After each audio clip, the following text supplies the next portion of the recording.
اگلا سوال ہمیں موصول ہوا ہے ڈیرہ اسماعیل خان سے۔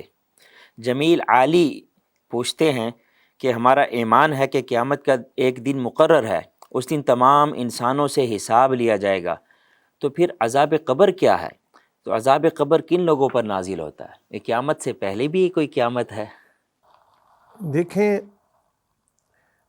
شریعت مطہرہ کے اندر، قرآن و سنت کے اندر عذاب قبر برحق ہے۔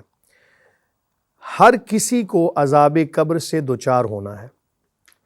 اس کی کام مثال کہ جو بندہ مسلمان ہے، مومن ہے، متقی ہے، پرہیزگار ہے، قبر نے اس کو بھی دبانا ہے، لیکن وہ دبانا ایسے ہوگا کہ جیسے شفیق و مہربان ماں اپنے بچے کو دباتی ہے۔ لیکن جو گناہ گار ہے، کافر ہے، بدعمال ہے، اس پر عذاب قبر اس طرح ہوگا کہ اتنی سختی کے ساتھ قبر اس کو دباتی ہے کہ اس کی پسلیاں آپس میں ایسے ایک دوسرے کے اندر مل جاتی ہیں۔ حضور نبی کریم صلی اللہ علیہ وآلہ وسلم کا فرمان ذی وقار، جس کا مفہوم ہے کہ آخرت کی منازل میں قبر وہ پہلی منزل ہے، اگر اس میں کامیابی مل گئی تو اس کے بعد کی جو منازل ہیں آخرت کی، اس میں بھی کامیابی ملے گی، اور اگر یہاں پر ناکامی ہو گئی تو پھر اس کے بعد بھی سختی والا معاملہ ہوگا۔ عذاب قبر برحق ہے، اور اس کا قرآن سے بالکل ثبوت ہے۔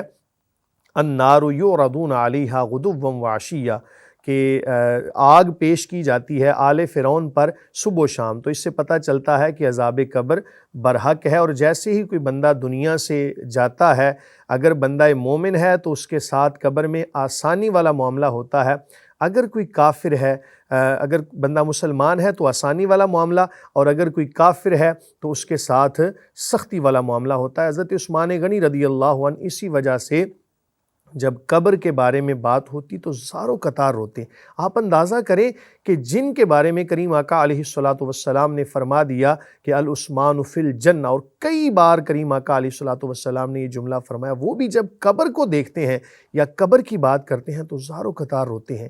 ایک آج ہم ہیں کہ اپنے ہاتھوں سے اپنے اعزاء و اقربا کو قبر میں اتار رہے ہوتے ہیں، لیکن ہمیں خوف نہیں ہوتا، ہمیں کوئی ڈر نہیں ہوتا، ہمارا دل نہیں پگھلتا۔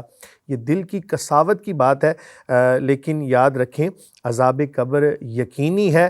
جیسے ہی کوئی بندہ دنیا سے جاتا ہے، اس کا عذاب یا آرام شروع ہو جاتا ہے۔ میں مختصر کر کے بات کو عرض کروں گا۔ بندہ مومن کو جب قبر میں رکھا جاتا ہے، حدیث کا مفہوم ہے، تو فرشتے اس کے پاس سوال و جواب کرنے کے لیے آتے ہیں۔ پہلا سوال ہوتا ہے من ربو کا، دوسرا ما دینو کا، تیسرا ما کنت تقول فی ھذا الرجل۔